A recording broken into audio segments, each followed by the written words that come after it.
معزز سامعین گرامی قدر، عید سے قبل سیرت النبی کے باب صلح حدیبیہ کا احوال آپ کے سامنے رکھ رہے تھے، اور رسول اللہ صلی اللہ علیہ وسلم کی اس بات پر خطبے کو ختم کیا تھا کہ رسول اللہ صلی اللہ علیہ وسلم نے کہا سہیل آگے معاملہ سہل ہو گیا، آسان ہو گیا، نیک فال لینا شریعت سے ثابت ہے۔ اسی حدیبیہ کے اندر ایک رات بارش بھی ہوئی تھی، ضمنی طور پہ بات آئی ہے تو یہ بات بھی سمجھ لیجئے۔ رسول اللہ صلی اللہ علیہ وسلم نے تنبیہن، تادیباً، ڈراتے ہوئے اپنے صحابہ کو مخاطب ہو کے ایک جملہ کہا تھا، کل رات بارش ہوئی، جی ہاں، بعض لوگ کافر ہو گئے اور بعض لوگ پکے مومن ہو گئے۔ اے اللہ کے رسول، ایک بارش سے بعض لوگ کافر ہو گئے اور ایک بارش سے بعض لوگ پکے مومن ہو گئے، تو رسول اللہ صلی اللہ علیہ وسلم نے ما فوق الاسباب، جتنے بھی اعمال ہیں ان کی نسبت کو آپ کو اور مجھے سمجھانے کے لیے واضح کر دیا۔ ہاں، کل رات بارش ہوئی تھی، جس نے یہ کہا کہ یہ بارش فلاں ستارے کی حرکت کی وجہ سے ہوئی، میں بیٹھا ہوا تھا، میں نے دیکھا یہ ستارہ یہاں سے وہاں گیا، گویا بارش ہونے والی ہے۔ اس طرح کی باتیں جو علم نجوم والے عراف اور کاہن کرتے ہیں، فلاں جی وجہ سے بارش ہو رہی ہے، فلاں ستارہ ادھر سے وہاں گیا، وہاں سے یہاں آیا، جنوب سے شمال، شمال سے جنوب گیا، فلاں ستارے کی حرکت کی وجہ سے بارش ہوئی۔ رسول اللہ کا فرمان ہے، کسی مولوی کا فتویٰ نہیں ہے۔ جس نے کہا فلاں فلاں ستارے کی حرکت کی وجہ سے بارش ہو گئی، وہ پکا کافر ہو گیا اور مجھ پہ اترنے والی شریعت کا انکار کر دیا۔ صرف یہ کہنا کہ بارش فلاں ستارے کے حرکت کی وجہ سے ہوئی ہے، ہم تو کہہ دیتے ہیں بارش برساتا ہی فلاں ہے، بارش والا پیر الگ ہے، بچے دینے والا الگ ہے، رزق دینے والا الگ ہے، بگڑیاں بنانے والا الگ ہے، گنج بخش کچھ کوئی اور ہے۔ اگر ستارہ جو اتنی بڑی اللہ کی مخلوق ہے اس کی طرف بھی بارش کی نسبت کی جائے تو رسول اللہ نے کہا وہ لوگ پکے کافر ہو گئے اور وہ لوگ پکے مومن ہو گئے جنہوں نے یہ جملے کہے کہ اللہ کے فضل سے ہمارے اوپر بارش برسی ہے، اللہ کے حکم سے بارش نازل ہوئی ہے، اللہ کے کہنے سے بارش برسی ہے، وہ لوگ پکے مومن ہو گئے۔ یہ بات تو خیر ذہن میں ضمنی طور پہ آئی تو رسول اللہ صلی اللہ علیہ وسلم نے کہا سہیل آگے معاملہ سہل ہو گیا۔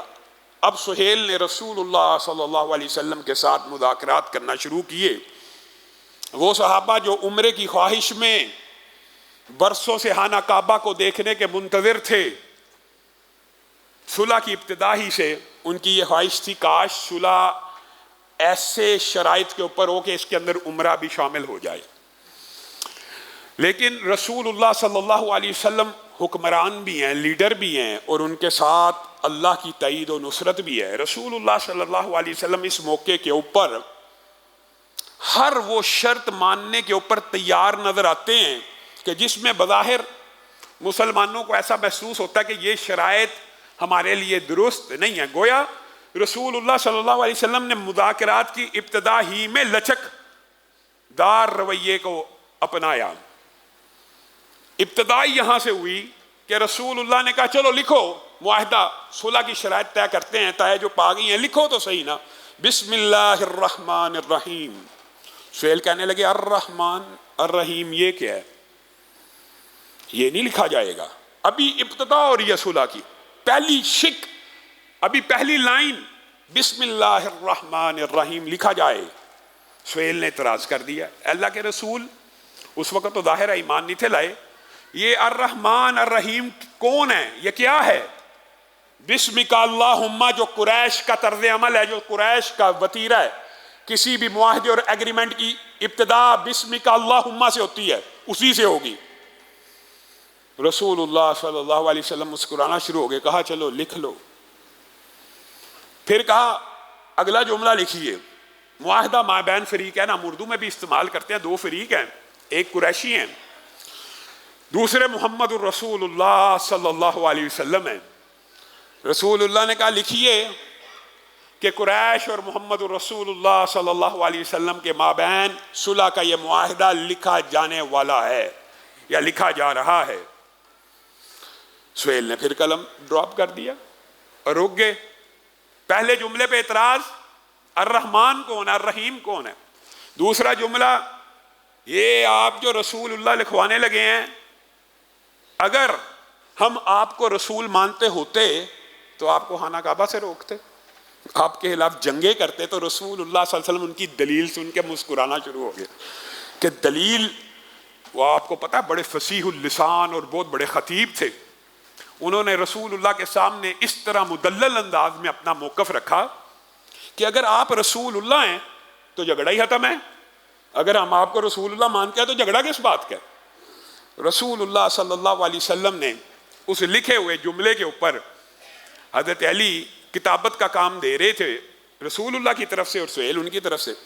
حضرت علی کو کہا، اچھا بیٹا علی، یہ شرط بھی ان کی مان لی جائے، محمد ابن عبداللہ لکھ دیجئے، اے اللہ کے رسول، میں نے تو محمد الرسول اللہ لکھ دیا ہے، اب اس رسول کو مٹانے کی جسارت میں نہیں کر سکتا۔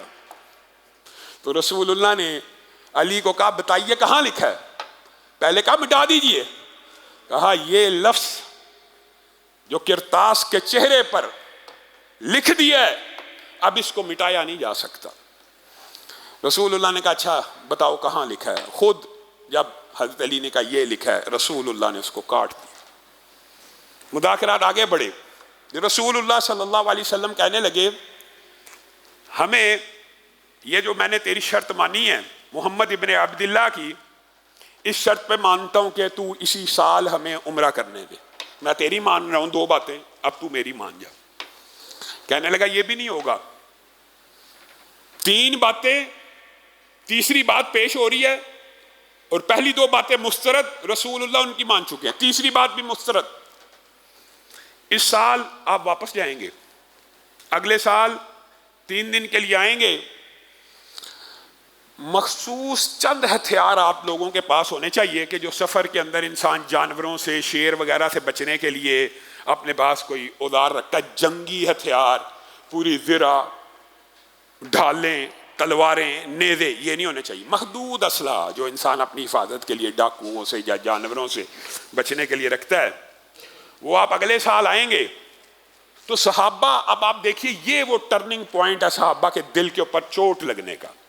صحابہ نے بسم اللہ الرحمن الرحیم کو مان لیا، محمد رسول اللہ صلی اللہ علیہ وسلم کو بھی نہ چاہتے ہوئے مان لیا، لیکن یہ شرط صحابہ کے دل کو بڑی سخت لگ رہی تھی۔ ہم اتنے سفر کر کے 20 دن سے بیٹھے ہوئے ہیں، اب بھی اتنا ایام گزر چکے ہیں، 20 دن گزر چکے ہیں، ابھی بھی اگر ہم نے عمرہ کر کے نہیں جانا، جو صعوبتیں، جو تکلیفیں ہیں۔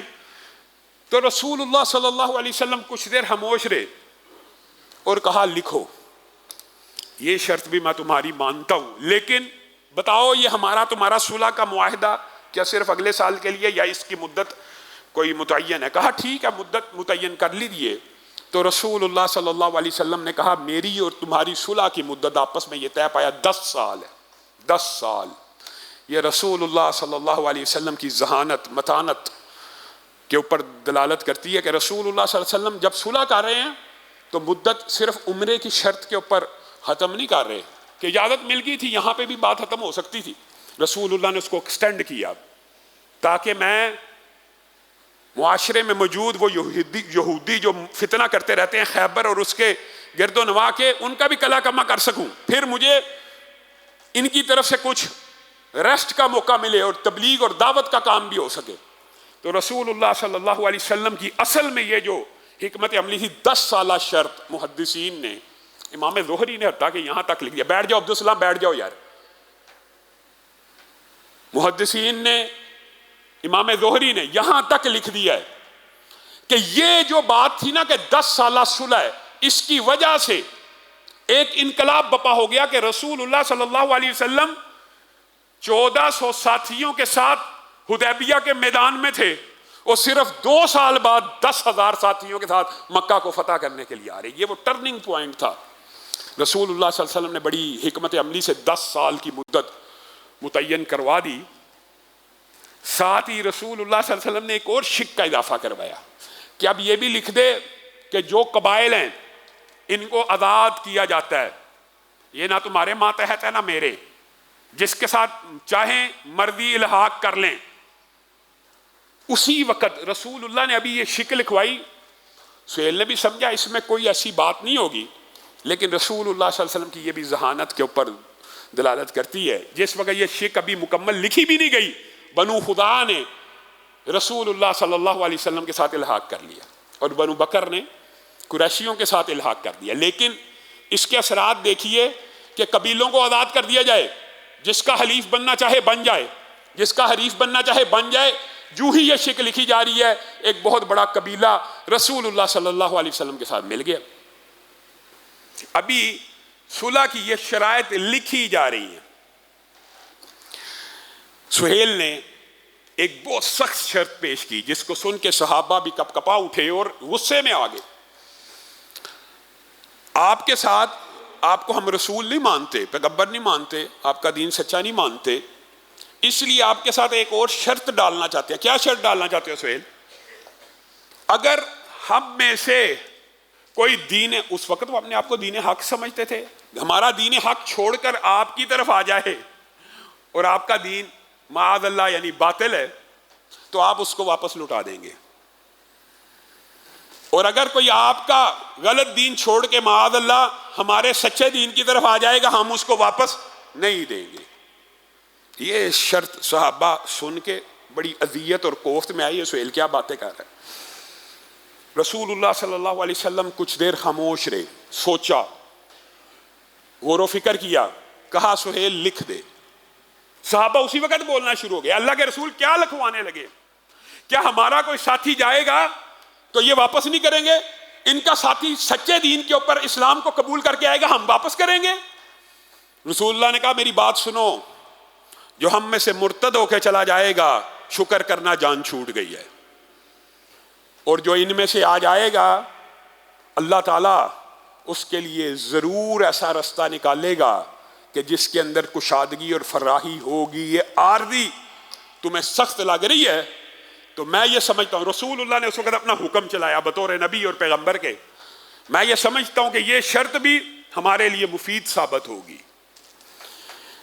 اب یہ آزمائش تھی مسلمانوں کے اوپر، ابھی رسول اللہ صلی اللہ علیہ وسلم اس کو اجازت دے رہے ہیں، صحابہ اعتراض کر رہے ہیں کہ یہ کیا شرط ہے، یہ شرط کیسی ہے کہ ان کا بندہ آئے گا پکے اور سچے دین کو قبول کر کے تو ہم واپس کر دیں گے، ہمارا بے ایمان مرتد ہو کے چلا جائے گا وہ واپس نہیں کریں گے، اس سے بدلہ کیسے لیا جائے گا؟ تو رسول اللہ نے یہ جملہ کہا، چلا گیا جو مرتد ہو کے شکر کرنا اس سے جان چھوٹ گئی، جو آئے گا اس کے لیے اللہ تعالیٰ فراحی اور رستے کو کشادہ کرنے کا کوئی ذریعہ بنائے گا۔ ابھی یہ شرط مکمل نہیں ہوئی، یعنی تحریر میں سمجھے کہ ابھی لکھی گئی ہے۔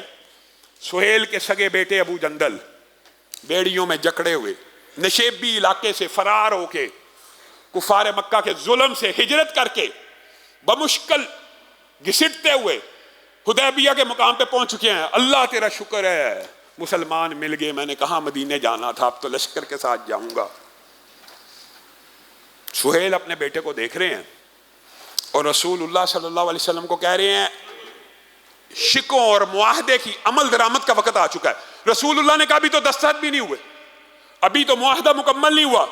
پھر یہ سمجھ لیجئے سہیل کہنے لگے کہ معاہدہ ہوا ہی نہیں، ساری شکیں کینسل ہوں گی۔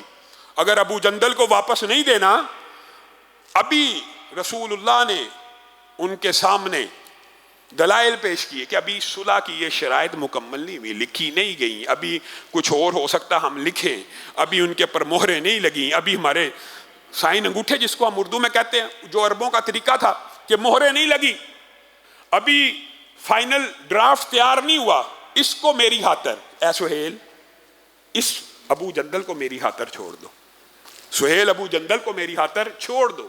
میں کہتا ہوں نا سہیل ایک بندے کو چھوڑ دینے سے تمہیں کیا فرق پڑ جائے گا، ان کا تو بیٹا تھا مکرز جو بڑا آپ کو بتایا تھا کمینہ انسان تھا، وہ مان گیا۔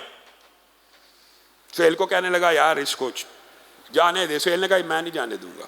یہاں سے معاہدے کی روح کا اسپرٹ کا پتہ لگے گا کہ معاہدہ کس نیت کے ساتھ کیا جا رہا ہے۔ اب یہ صحابہ کے اوپر ایک بہت بڑی آزمائش ہے، پہلے وہ اس شک کے خلاف تھے، اور شک کے ساتھ ایک بندہ مسلمان بن کے آ رہا ہے، اور سہیل اسی وقت اپنے بیٹے کو کہہ رہے ہیں واپس جانا چاہیے۔ رسول اللہ صلی اللہ علیہ وسلم نے ابو جندل کو کہا لوٹ جاؤ، اللہ تعالیٰ کوئی رستہ نکالے گا۔ ابو جندل بیچارے پریشان ہو گئے، اللہ کے رسول لوٹ جائے، بڑی مشکل فرار ہو کے آئے ہوں، بڑی مشکل جان چھڑا کے، ہجرتیں کرنے کا کب سے ارادہ تھا، آپ کہہ رہے ہیں لوٹ جائیے؟ جی ہاں لوٹ جائیے۔ حضرت عمر، آپ کو پتہ ان کی طبیعت جلالی تھی، وہ بہت زیادہ اس لمحے کے اوپر غصے میں آ چکے تھے، اور جب ابو جندل کو واپسی کا حکم ملا تو حضرت عمر ابو جندل کے بالکل پاس ہو کے اپنی تلوار کے دستے کے اوپر جو ایک لاک سا لگا ہوتا ہے اس کو کھول کے تلوار کو تھوڑا باہر نکال کے ابو جندل کے بار بار آگے کر رہے ہیں اس انداز میں کہ ابو جندل تلوار نکالے اور جو گرفتار کر کے لے کے جا رہا ہے اس کو قتل کر کے بھاگ جائے۔ حضرت عمر نے بڑی کوشش کی، بار بار ان کے سامنے تلوار کرتے رہے، لیکن ابو جندل اس وقت یہ پیغام اور میسج ریڈ نہ کر سکے۔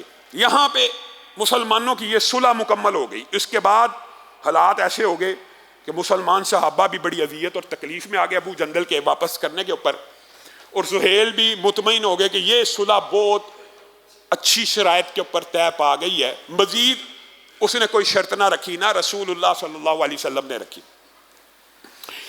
اب یہ شرائط کا پروانہ لے کے سہیل قریشیوں کو اطلاع دینے کہ ہم اس کو جو فائنلائز کر لیں، اب جو بھی سسٹم ہوتا ہے صلح اور معاہدوں کا، رسول اللہ صلی اللہ علیہ وسلم اپنے ساتھیوں کے ہمراہ وہیں بیٹھے۔ ساتھیوں کے دلوں کے اوپر کیا کیا غم آئے کہ رسول اللہ نے لکھ دیا اس سال عمرہ نہیں کریں گے۔ وہ بیچارے سارے احرام پہنے ہوئے، ستائے ہوئے، ہجرتوں کے مارے ہوئے، رسول اللہ کی شرائط کو دیکھ رہے ہیں اور دل کے اندر بہرحال محسوس کر رہے ہیں کہ رسول اللہ نے آج شرائط کے اندر بہت نرمی کر دی ہے، حتیٰ کہ حضرت عمر سے رہا نہ گیا۔ ابو جندل کو چاہتے تھے کہ تلوار پکڑ کے گرفتار کرنے والے کو قتل کر دے، اس نے نہ کیا تو اور غصے میں آ گئے۔ رسول اللہ کے پاس آ کے کہنے لگے اے اللہ کے رسول، کیا آپ سچے رسول نہیں ہیں؟ جی میں سچا رسول ہوں۔ کیا ہمارا دین حق پہ نہیں ہے؟ کیا ہم سچے نہیں ہیں؟ رسول اللہ سے 3-4 سوال کیے، رسول اللہ نے کہا جی ہاں جی ہاں جی ہاں، اسلام سچا دین ہے، اسلام دین حق ہے، میں اللہ کا رسول ہوں۔ کیا یہ قریشی باطل نہیں ہے؟ جی باطل ہے۔ پھر یہ صلح ان شرائط پہ کیوں ہو رہی ہے؟ حضرت عمر کے منہ سے یہ جملہ نکل گیا، پھر یہ صلح ان شرائط پہ کیسے اور کیوں؟ رسول اللہ صلی اللہ علیہ وسلم کی پیشانی کے اوپر سلوٹیں آ گئیں اور ایک ہی جملہ کہا، ایک جملہ، انی رسول اللہ، اے عمر میں اللہ کا رسول ہوں اور اللہ مجھے ضائع نہیں کرے گا، اور اللہ کے میرے ساتھ کچھ وعدے ہیں جو اللہ رب العزت پورے کرے گا۔ حضرت عمر رسول اللہ کا یہ جملہ سن کے ٹھٹک گئے، اور بعد مورخین نے لکھا یہ جملہ بھی انہوں نے پہلے کہہ دیا تھا اور آخری جملہ رسول اللہ کا یہی تھا، اس کے بعد وہ چلے گئے۔ لیکن بعد نے کہا اس کے بعد رسول اللہ نے جب یہ جملہ بڑے جوش اور جذبے سے کہا انی رسول اللہ، میں اللہ کا رسول ہوں، تو حضرت عمر کہنے لگے آپ نے پھر ہم سے یہ وعدہ کیا تھا ہم عمرہ کریں گے، آپ نے ہی وعدہ کیا تھا آپ اللہ کے رسول ہیں ہم عمرہ کریں گے۔ کیا میں نے تمہارے ساتھ وعدہ کیا تھا تم اسی سال کرو گے؟ میرا تمہارے ساتھ وعدہ سچا ہے، تم عمرہ کرو گے انشاءاللہ، تم عمرہ کرو گے۔ لیکن اس وعدے میں یہ تخصیص نہیں تھی اسی سال کرو۔ حضرت عمر غصے میں حضرت ابو بکر کے پاس آ گئے۔ سبحان اللہ، یہاں پہ حضرت ابو بکر کی ذہانت، فطانت، ایمان کا اندازہ لگائیے کہ وہ صلح کی شرائط جو بہت سے صحابہ کے دلوں کو چبھ رہی ہیں، ابو بکر اطمینان سے بیٹھے ہوئے ہیں، مسکرا رہے ہیں، اچانک عمر داخل ہوئے، ابو بکر ہمارا دین سچا نہیں ہے، سچا ہے، کفار باطل نہیں ہے، باطل ہیں، محمد اللہ کے سچے رسول نہیں ہیں، سچے ہیں۔ پھر ایسی شرائط کے اوپر صلح کیوں کی جا رہی ہے؟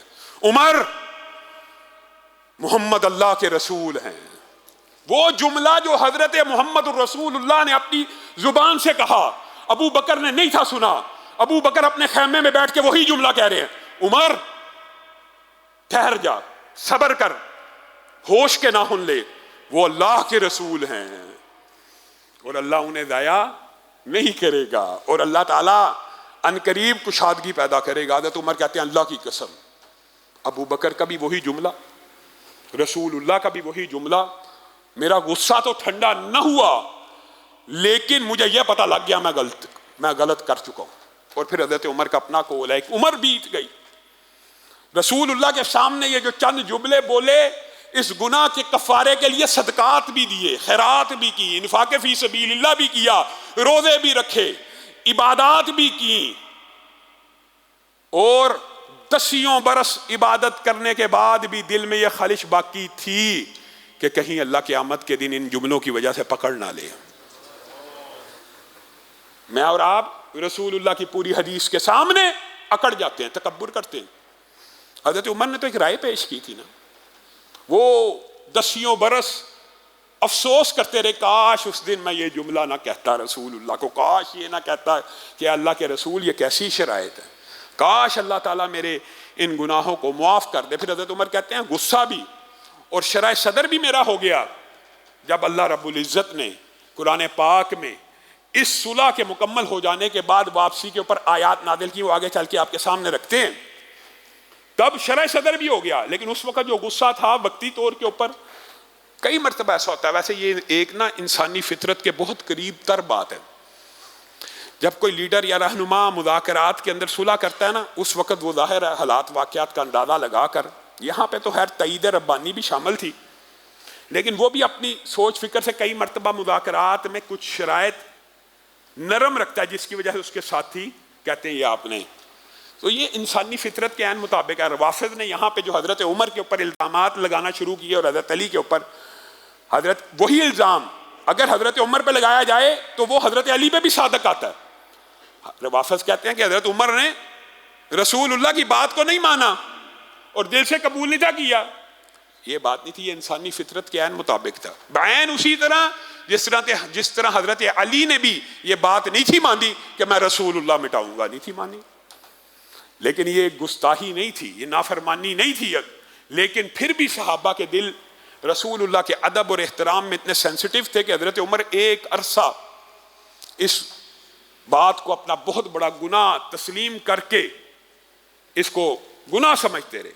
اب دیکھیے رسول اللہ صلی اللہ علیہ وسلم نے اگرچہ یہ شرائط مان لی اور مسلمانوں نے واپسی کا سفر شروع کر دیا، لیکن ایک بات چونکہ ضمنی طور پہ آئی ہے، اس کو ختم کر کے دوسرے خطبے کی طرف بڑھیں گے کہ بنیادی طور پہ رسول اللہ صلی اللہ علیہ وسلم نے جو ان کے آنے والے شخص کو واپس لوٹانے کا حکم دیا، اس میں بھی ایک بہت بڑی حکمت تھی.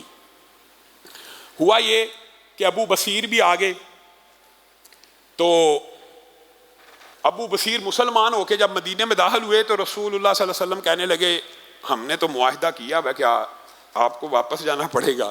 تو کہنے لگے میں کیوں واپس جاؤں، میں تو مسلمان ہو کے آگے ہوں. تو ان کی گرفتاری کے لیے 2 بندے قریشیوں نے بھیج دیے کہ ابو بصیر ابھی معاہدہ ہوا آ چکا ہے تو اس کو واپس کیجیے.